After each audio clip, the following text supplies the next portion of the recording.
Right, so obviously, man, main card, big pay-per-view, fans back in the building as well. I mean, big fight here. I guess what's the feel for you right now? You know, it's pretty much the same as always, and the whole week has been amazing. The lead up to this fight's been amazing. I'm blessed to be here.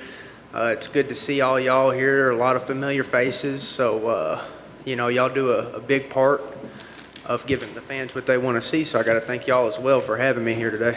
Oh, we appreciate that. I mean, as you've progressed through your career and the lights start getting a little brighter, I mean, does it feel like bigger each time? Or as you said, I mean, does it still feel like any other fight? I mean, it feels like any other fight in certain aspects. You know what I mean? Because when you go in there and all this shit goes out the window, and you get that same feel of a fight that I've had since I fought people at the bus stop, you know, when I was a kid. But now, when I go through these processes, I mean, it feels like a religious experience. And I mean, it's just, I feel an overwhelming sense of purpose and passion for what, you know, for what I'm able to do. And I just feel so blessed to be here, and I'm so happy to be able to be healthy enough to put on a show for y'all. And I'm so happy that people really want to see me. I feel appreciated, and it feels amazing. That's awesome. Talk about Edson as an opponent. Obviously, he's been around the game for a long time. Is this somebody that you used to watch? Is this somebody that you could say you were a fan of watching him come up? Absolutely. I mean, the coolest thing about Edson, I think, from I've seen some of them embedded videos, is he's got 2 kids and a wife. I mean, I think that's amazing. You know, that I dislike nothing about the guy. I've watched tons of his fights. I like who he is. I like how he fights. And, you know, it's going to be a great fight for everybody, you know. I was going to say, knowing that you have that respect and admiration for him, does that make it easier or tougher to punch him in the face? Well, he's going to be trying to do all sorts of stuff to my face. So, you know, I respect him till the end, but we're going to battle it out, brother. And it's going to get ugly in that cage. Yeah. But, you know, I wish nothing but good for him in life. At its core, I mean, do you look at this as a striker versus grappler matchup? I mean, is that oversimplifying the tactics? I mean, that's how y'all can look at it, but, you know, I've had 30-something fights, legal fights. I've never started a fight on the ground, actually, believe it or not. You know, actually, every single fight I've started on the feet, and I've never actually said, hey, do you want to fight? Let's start in guard. You know, the fights engage on the feet, so I don't look at myself as I'm a fighter, and that's what I think, but if people want to label me as whatever they want to, that's fine. They're open to their own interpretation. Are you suggesting that you've been in some unsanctioned fights along the way? God, I ain't suggesting it. I'm freaking telling you. All right. Look, a win here, I mean, top 10, I mean, maybe top 5. I mean, there's, you know, you're dealing with the elite of the division. So I just wonder, I mean, you got to win this fight. But if you started carving out the path of, man, I could beat this guy and that guy, and now we're talking title shot. Of course, brother. That's what I've envisioned, and I'm getting closer and closer to it, and I'm going to give it everything I have in my ability to get there. And as you kind of get the spotlight growing on, you know, people have been talking a lot about your political views and how you feel about things. And so I just wonder, like, do you welcome that, the opportunity to talk about the things you believe in, or do you feel like, man, I got to maybe not start talking, maybe I need to stop talking about that stuff and just focus on fighting? No, I want to talk about things that I think are political, and I want to do it in a respectful manner, not to make other people think that I think that they're stupid. I want to share my beliefs and hear other people's beliefs, and maybe their beliefs can sway mine a little bit. Maybe not. Maybe I can out-debate them, you know. And because this fight shit is so minuscule in life, like, you think, yes, it's great for me and a small circle of people that I can help, but this shit is so minuscule. You have people out there being oppressed by governments. You have shit. We fall into that category, believe it or not. If you want me to get real political, you know, the Federal Reserve is a corrupt institution. There, I went out and said it. You know, these people control our dollar, brother, and we didn't vote for them. Think about it. You know, you got 13 board members voting on the value of the dollar. Did we vote for that? No, it's corrupted. So for me to actually be able to talk about something greater than fighting is is more purposeful than anything I could talk about related to fighting. And yes, I'm grateful to be able to do that. And a lot of people say, oh, well, you're just they say shut up and fight. You know what I mean? Well, you know what? If you don't want to hear that shit, turn off the TV and watch the fight. You don't got to watch my interviews. Then turn them off then. If you, instead of telling me to shut up, why don't you just stop listening, you know? Because there's a lot of people that agree with what I'm saying about some of my political views, and I'm happy to talk about them and debate about them. There was some wise dude way back in the day. It was either Socrates or Plato or Hippocrates or somebody, but he said, if you do not partake in your government, you will be ruled by people who are stupider than you.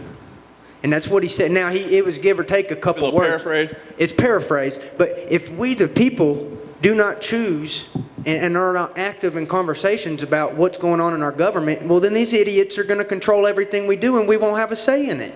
So yeah, I'm political because these people control me. And then you want to tell me that I can't talk and I have to shut up and fight and I can't talk about... No, I'm controlled completely by the government. I'm controlled completely by the value of the dollar because I get paid in dollars, okay? I don't get paid in pure gold. I get paid in dollars. And so I have a say about, in my opinion, I have a say about political issues, so... Well, Saturday night, it'll be the minuscule part of your life that we'll be focusing on. I know you kind of said it's going to be bloody, it's going to be messy. I guess, is that what you're expecting when you play this thing out? Is this a back and forth, you know, kind of a brawling battle? Or is this a fight that maybe you can go in there and do something quick, surprise them, dominate them? I don't know what's in store in the future, but I'm prepared for either. Bryce, right here. Yes, sir. This is your first fight under the Venom gear, right? Are they getting you your camo shorts? Yes, sir, I sure do. I got them, and I've really got to thank God, and I've got to thank Hunter Campbell, because you wouldn't believe the power of prayer, brother. About 3 weeks out from this fight, Hunter Campbell was saying, we can't do it. There ain't enough time. Venom, their factories are shut down.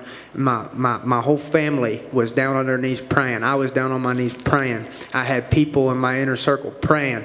And then about 2 weeks out from the fight, or a week out, I called Hunter Campbell and I said, listen, brother, we can make this happen. I know we can. There's a guy in Nashville that can do it.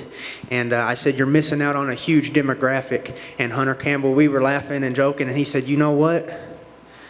Let me make some calls. I'm going to see what I can, and it wasn't a guaranteed, but after that phone call with Hunter Campbell, I knew that it's going to be able to happen. So I'm so blessed and I'm so happy. Thank you, Hunter Campbell. Thank you, Dana White. Thank you, Venom. And thank you for all the people that pulled these strings and got this shit done for me. What is the MMA scene in Arkansas right now? I know Ben Parrish made a bit of noise in Bellator. He got really popular. He obviously credited you for the scene. So what is the scene of MMA in Arkansas these days? Ben Parrish is like a brother from another mother, you know, great fighter, and we've known each other over the years. And really the MMA community out there is pretty small, but kind of everybody knows each other. And you know, I care what those people think about me, and I think very highly of them. And it's you know, pretty cool to have that camaraderie amongst people, you know. Before his last fight, he said he was bringing his quote-unquote heavy hitters to the crowd with him just in case there were crowd fights if he won. Are you bringing anyone with you to this fight? Sounds like I don't got to. Sounds like they're all showing up there. And them people ain't kidding, brother. I mean, there's, you know, people really support me back home. And, you know, I mean something to them and they mean something to me. So it's an honor to be here. He said he believes the most crowd fights in MMA. Like after his fights, people in the crowd would try to fight him if he beat a hometown fan. Have you fought anyone in the crowd after one of your fights? No, that's why I get the hell out of there.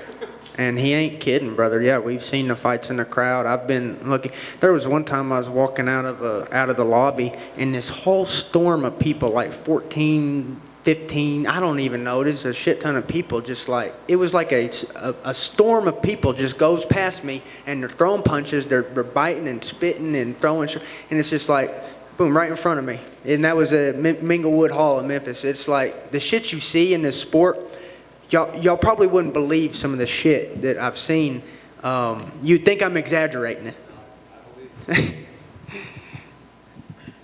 Have you managed to have much studio, Bryce, down to your left here? Oh, what's up, brother? Thank you. Have you managed to have much studio time during your training camp? Yep, my trailer is my studio, my car is my studio. So when I'm going to the gym and chilling, that's now when I'm actually, you're talking about the music, right? Yeah.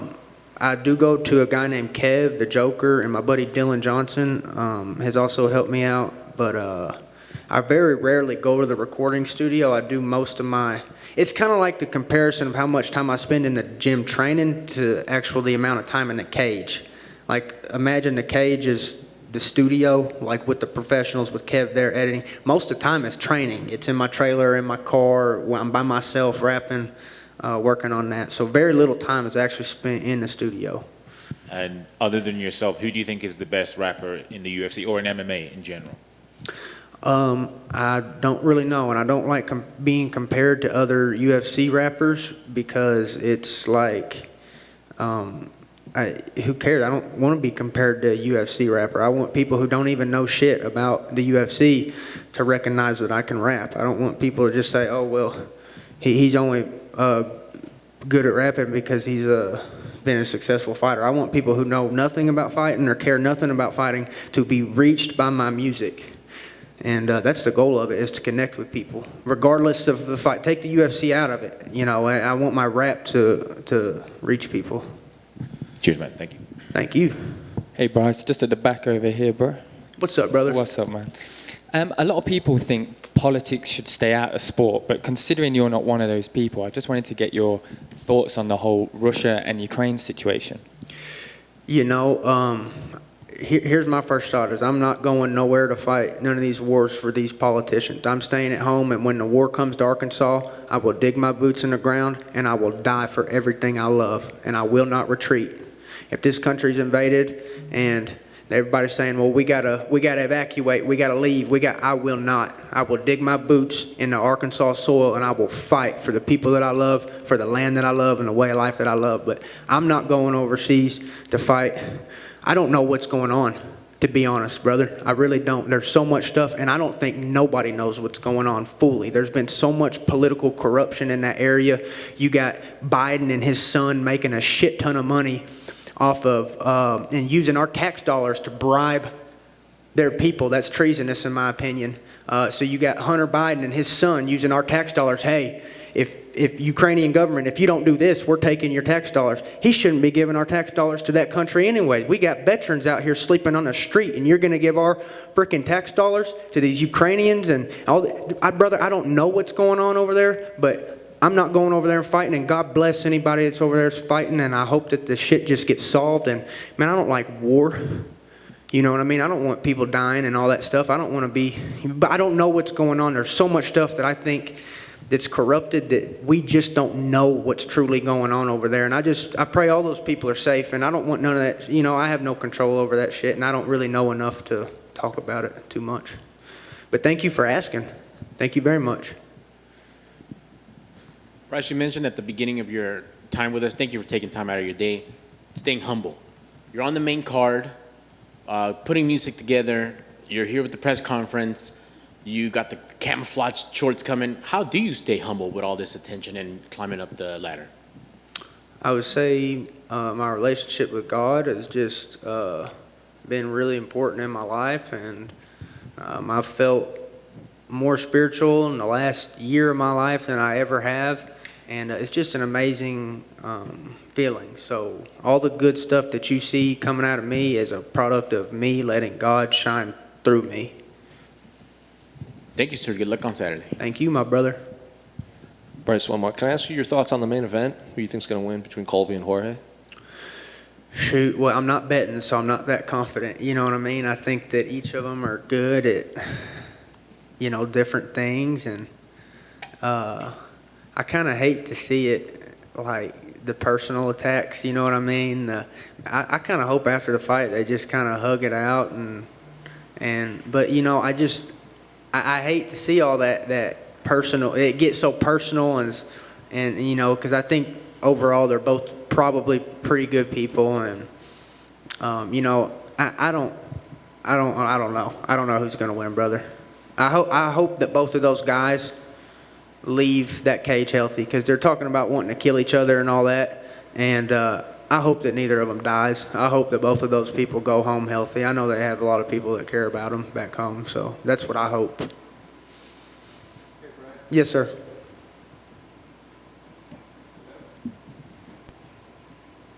was going to say, you've been obviously making your way, still undefeated. When you look at fights like, for example, Volkanovski and Zombie, you see Max Holloway up there, like, are you getting to that point where you're imagining what it's going to be like when you get to those fights yourself? Absolutely, brother. You have to envision all this stuff for it to come true. If you don't believe it and envision it, it's, you know, nothing's ever done if you don't think about it first. If you don't see it happen in everything you do, you think about doing it before you do it. So absolutely, my brother. Thank you. Thank you. All right, thank y'all very much. Appreciate you.